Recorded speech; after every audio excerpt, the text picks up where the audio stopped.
So if you borrow money to invest, you borrow money to acquire an asset, and that asset can pay for the cost of the debt, then that is good debt.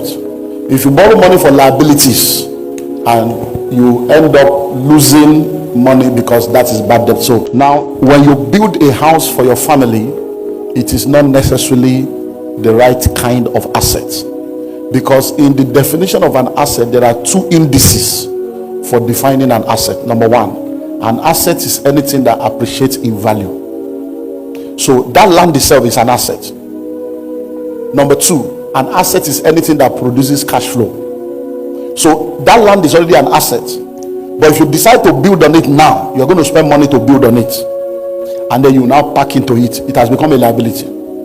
Because once you pack in, it's an asset in the sense that it's going to continue to appreciate in value, but it will be a liability to you because it won't bring any money. The only thing that will change is your status, that you're now a landlord, but you'll still be as poor as you used to be with an asset that is not liquid. So even though you're going to live in that house, if you now need money, you may still be looking for money. So since it's a prime location, depending on how prime it is, I will advise you to go into a joint venture or to build multiple units. So you can borrow money to build an apartment, 8 units, 12 units, whatever. Out of the 8, you can sell 4, keep 4, and live in 1. Do you understand? You still own everything. Or you can go into joint venture, you bring the land as an equity. A developer brings the money, they build, you still own the land, and you share the apartment, and you can still be living there and be collecting rent, so that and then you can decide to sell and take the money, especially because it's something that came out of litigation. So you might decide to say, to avoid all these litigation and stories, maybe somebody will become a president tomorrow, they will bring, because litigation, until you get to Supreme Court, there is still litigation. So somebody may wake up tomorrow and just say, how did you allow that? My cousin is now the president, and another court case will start. So you might decide to exit that system and close that chapter, because if it's in litigation, it's most likely an inheritance. So start your own generation, sell and go to another area where that's one plot, you can use it to get 10 acres somewhere else, or you can use it to get 1 acre here, and divide. So those things are things you can look into. So yes, money will control you if you don't understand money. So the first thing is to understand that money is nothing but a tool for the fulfillment of purpose. So when you see money as a servant, as a tool for the fulfillment of purpose, that understanding is what keeps money at bay. So God is your source, but anything can be a resource. So don't embrace the principles and reject the principle, because the principle is more important than the principles. So focus on connecting with God and understanding money, so that it will not be able to control you. And the best way to control money is to be a giver. That's one of the reasons why you give. You give to deal with covetousness and to tell money, I'm in control of you. So be giving. As long as you give, you make money, you give money, you realize that money will bow, because it's not having control over you. Please, I'm 50 years plus and a teacher. Is it too late to start? It's never too late. Whenever you wake up, that's when your morning starts. If you wake up by 6 a.m., is it not morning? If you wake up by 8 a.m., morning. If you wake up by 11:30, morning. Even if you wake up after 12, it's still morning, because you are just waking up. So whenever you wake up, that's when your morning starts. If you start now and you spend 20 years to build wealth, by 70, 71, you will be able to live a good life and leave something behind. If you don't start now at 70, you still be alive and poor, and you'll be a liability to your children. So start. Savings is not an investment. It's not an investment. So you are not saving so that you can invest. No. So when you say, how do you hedge your savings against inflation? Understand first that you are not saving because it's an investment. There are principles that you need to apply, and savings is one of those principles. And that savings itself is for 11 reasons. So you can go to my YouTube channel. If you are not following me on social media, follow me now on Instagram, on X, and on Twitter. Twitter is X, and on Facebook. On Instagram and Twitter, which is X, is Olumide Emmanuel. Olumide Emmanuel. Follow me now. Then on Facebook is Olumide.Emmanuel. Then go to my YouTube channel, Dr. Olumide Emmanuel on YouTube. There is a 5-part series there on developing a savings culture. It will tell you everything about savings. It's also in the School of Money book.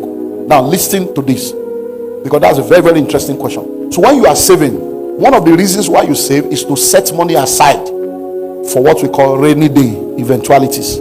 That's 6 months to 8 months I mentioned. So that one, you cannot hedge it against inflation. It's there so that it will save you, because liquidity is very important. But another reason why you save is so that you can use it for investment. So what you now do to hedge your savings against inflation is, when you save, apart from those 6 to 8 months money, any other savings you have, put it in an investment or in an asset that will now help you to hedge against inflation. And that's where real estate comes in.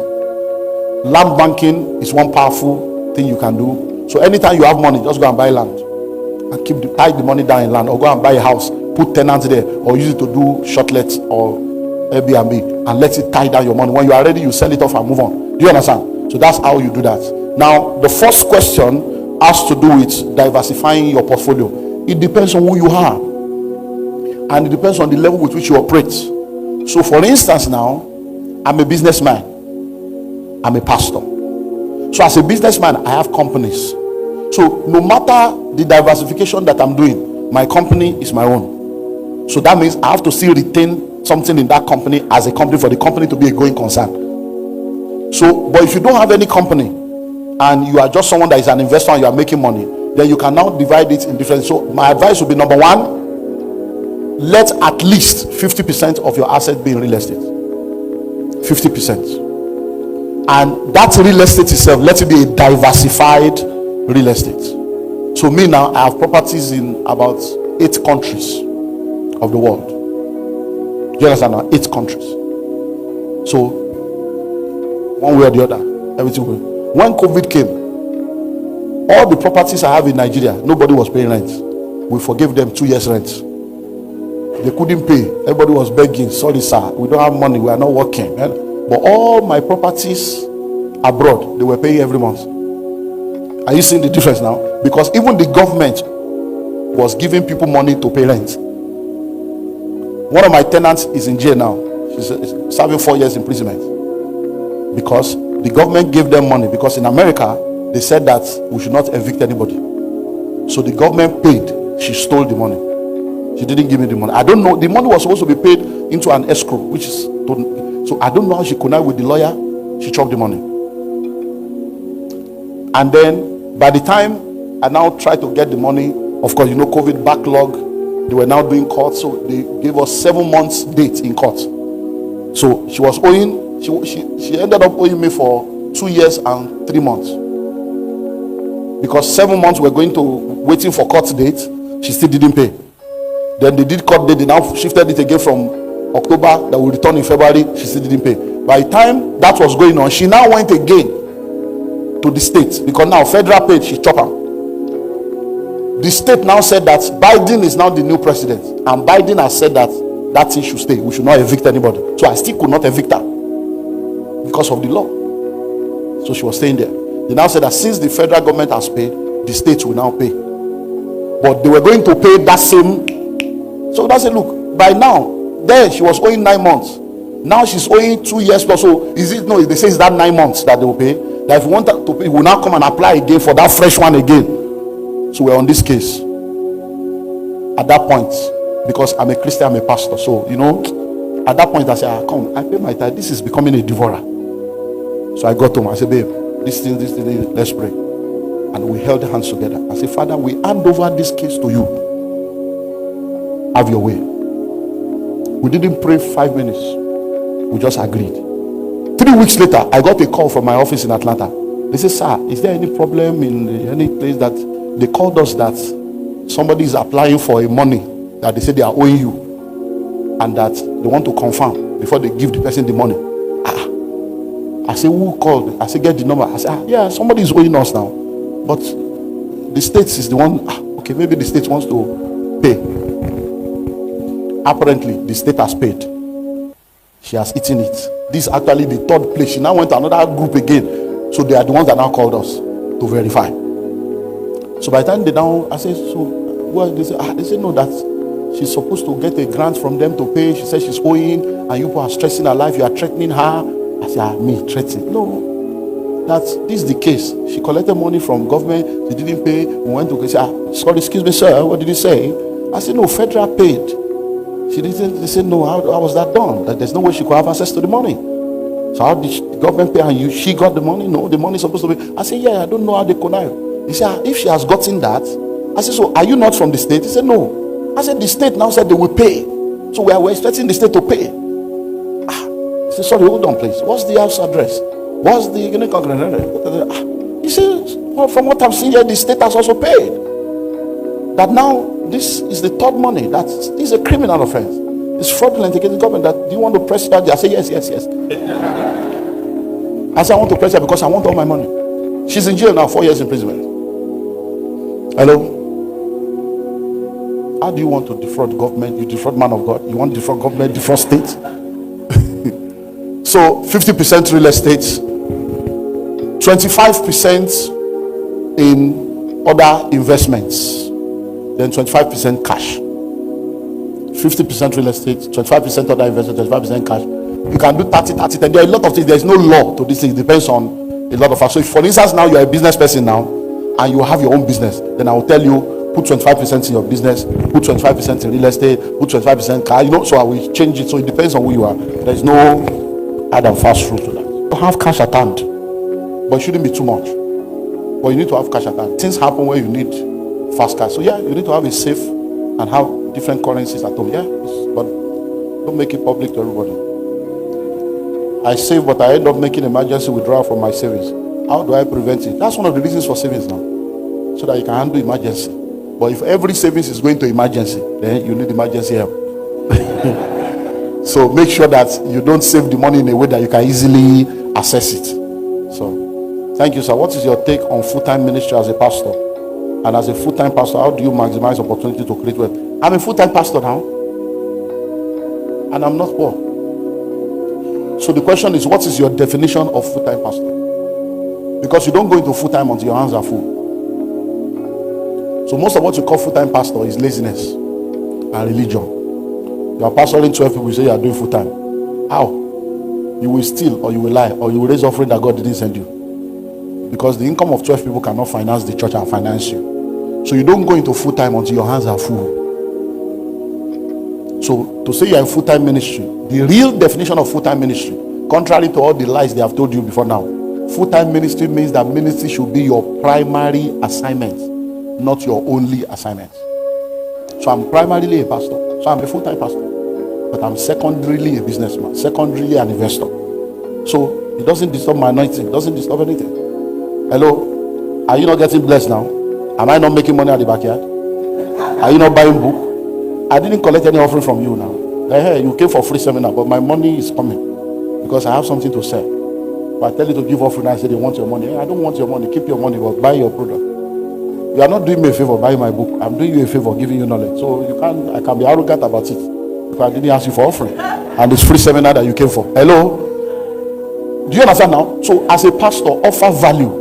Money flows in exchange for value. Money flows in exchange for goods and services. You cannot reduce your life to waiting for people to start an offering to survive. That's a low level of operation. So as a pastor, what can you do with your gift? My gift is in the book. My gift is in CD. My gift is in seminar. I host seminar. I charge people, they pay.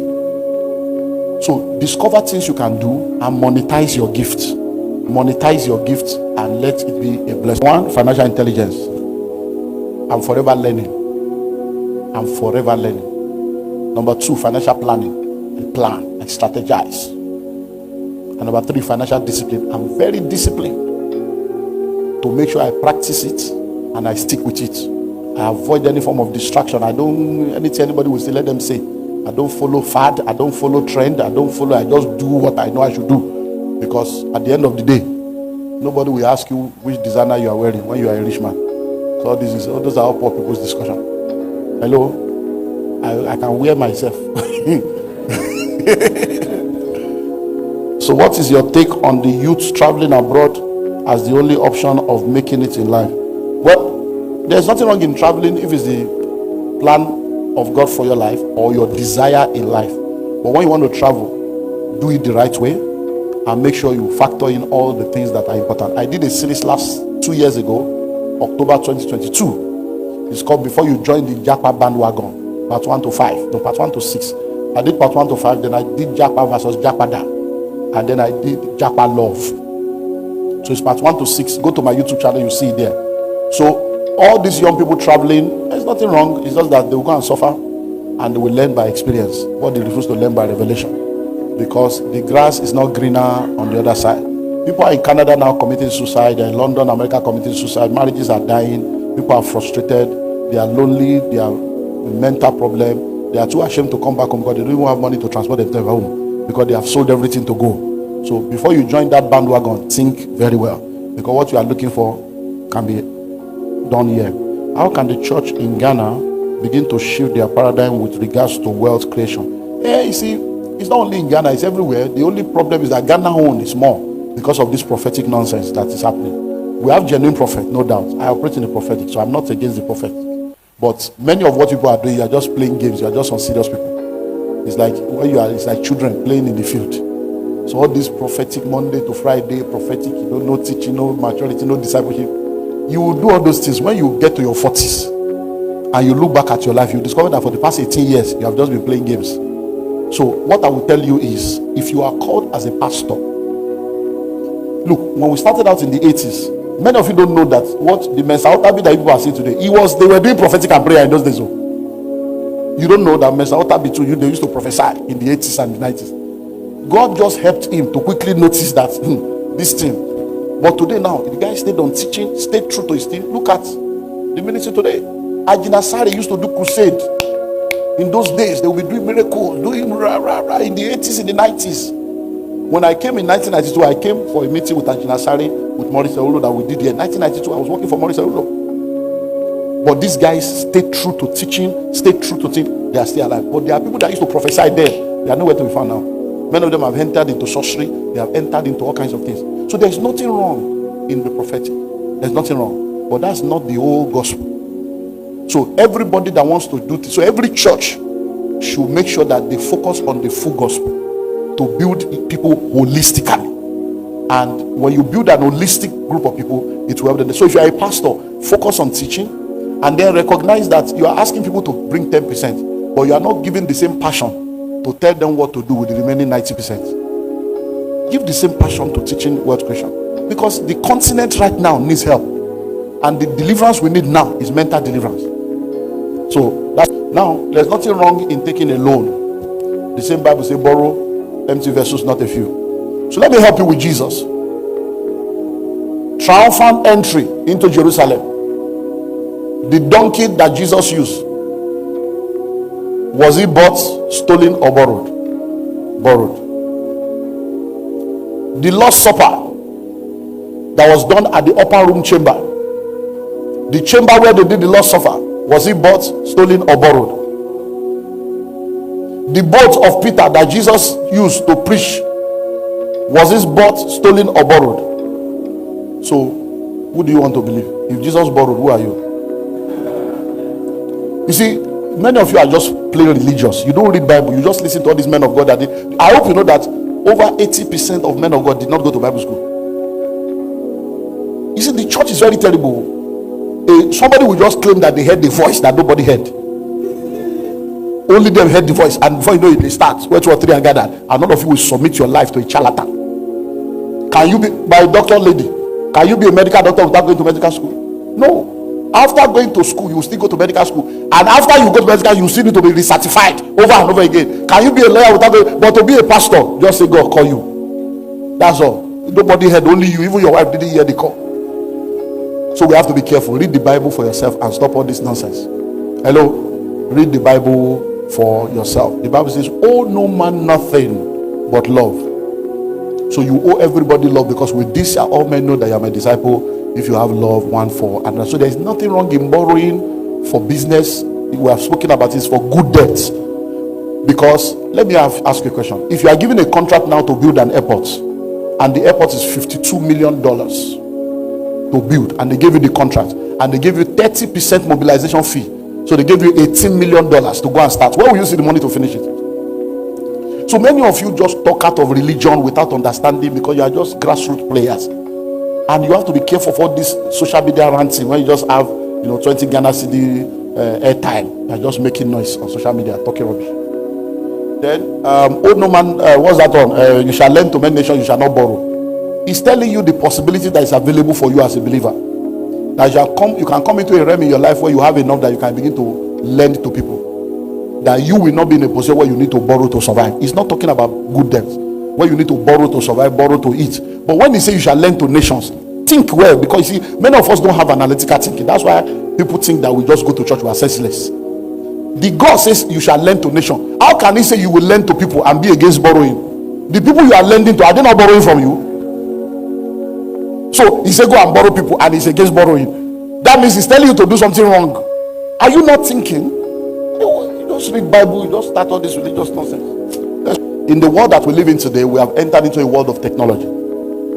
So anything you are doing now, technology must be involved. Technology must be involved. So a lot of people that are trying to build a career are building a career in a field that is going extinct.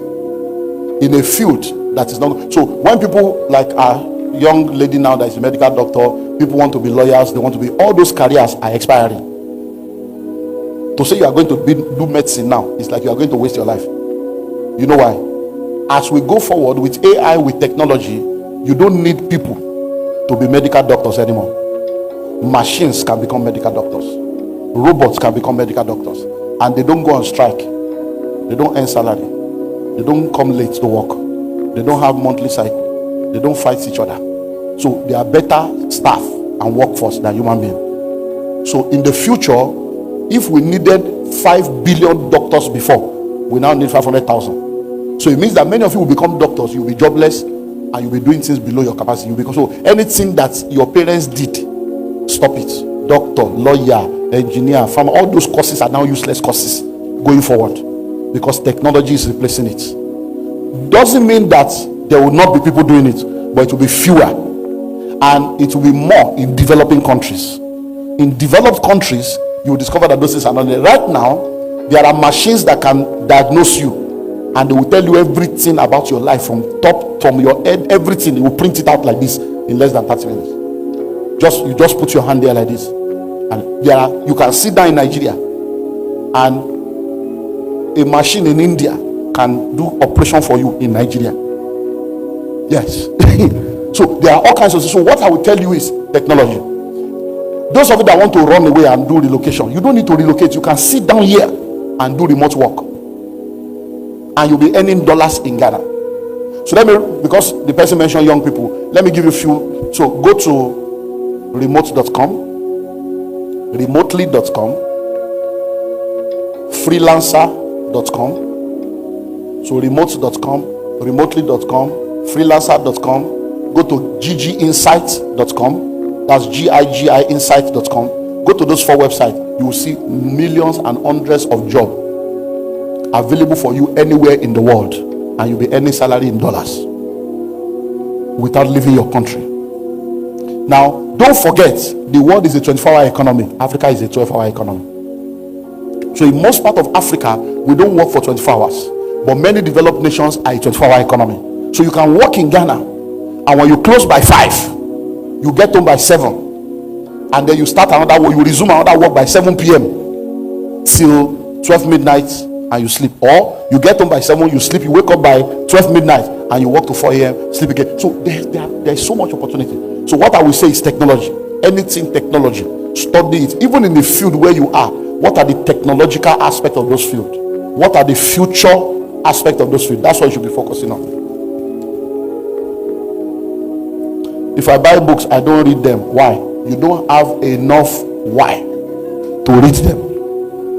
Yeah, you don't have enough why to read them. So it's not a demon. Your why is not strong enough. When you have enough why, you will read them. So while you can pray, I can tell you to pray in the spirit, I can tell you to do all kinds of stuff, you don't have enough strong reason. That's why. So I will advise you, let me give you strategies. Strategies to do is, that book that you are not reading, put it on your toilet. So use the toilet revelation. Put it on your toilet. Everybody goes to the toilet at least once a day. So every time you are on the toilet, whether you are doing major or minor, read the one you can read. And once you are done, put it back there. Continue tomorrow. In 1 month, you will finish it. Number 2, do audiobooks. Go more into audiobook and be listening to it. But if you are doing audio book, you have to listen to it at least 7 times. By the time you listen to it over and over again, then it becomes, because listening, when you are reading, is a level.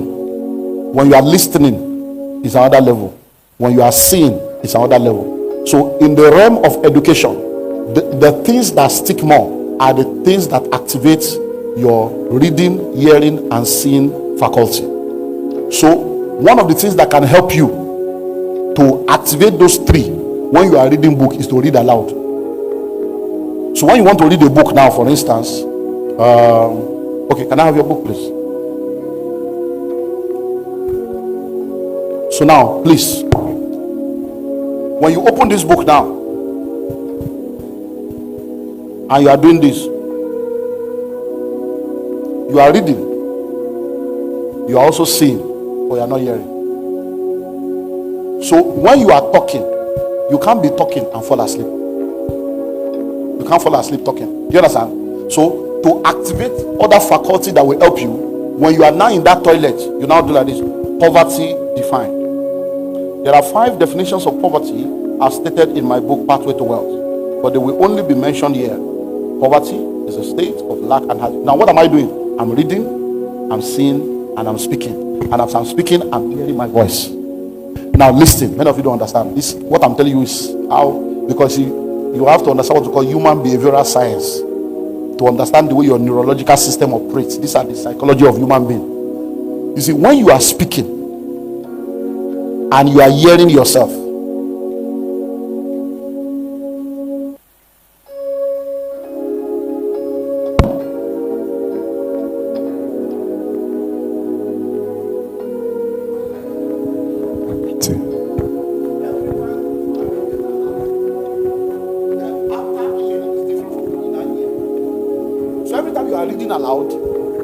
the voice you are hearing is not the voice that is speaking. You don't, it's a mystery.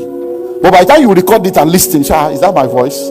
Because what you are hearing is different from what you will now hear when it's recorded. That's to show you that by the time you are reading, it's recorded. And that's why when you are now reading, another thing you can do is to have a pen and begin to mark and underline and take notes. You see, as you add your hand to it, you have entered the 4th dimension, because everything you use your hand to mark is inscribed on your subconscious mind. When you need to recall it, you will see the exact page, the exact line. It will come back to you. It's called memory recall. That's the way your mind works, because your mind has 3 windows. It has the memory window, the contemplation window, and the imagination window. When you open the memory, you can replay the past. When you open the contemplation, you can think analytically and make reasonable decisions. When you open the imagination window, you can dream, fantasize, and come back and decide to go there. Do you get it now? And that's the way the prophetic works. So the prophetic is, now I've told you what happens in the mind. So you have 3 windows. Now in your spirit, there's a spiritual window. The prophetic is opening the spiritual window to receive divine signals that you can now communicate to somebody physically. Okay, so let me do a practical. Give me that book. No, your notes. Now I want you to read, stand up and read what you wrote. Just read anything that you wrote. Let me show you how the prophetic works. But now we're looking at it from the spiritual window. So just read out what you wrote. Anything, read it out.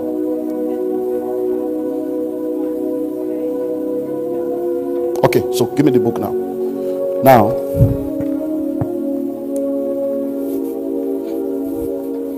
okay, continue reading. You can read. You can see. Now, please listen. When it was she's the one that wrote it. When it was in front of her, she was reading it. When I took it away from her, she said she can't read. Why? Because she said she cannot see. But if she memorized it, she can recite it without seeing the book. Now, let's do something. Now, look at me. Now, I want you to go to your room now.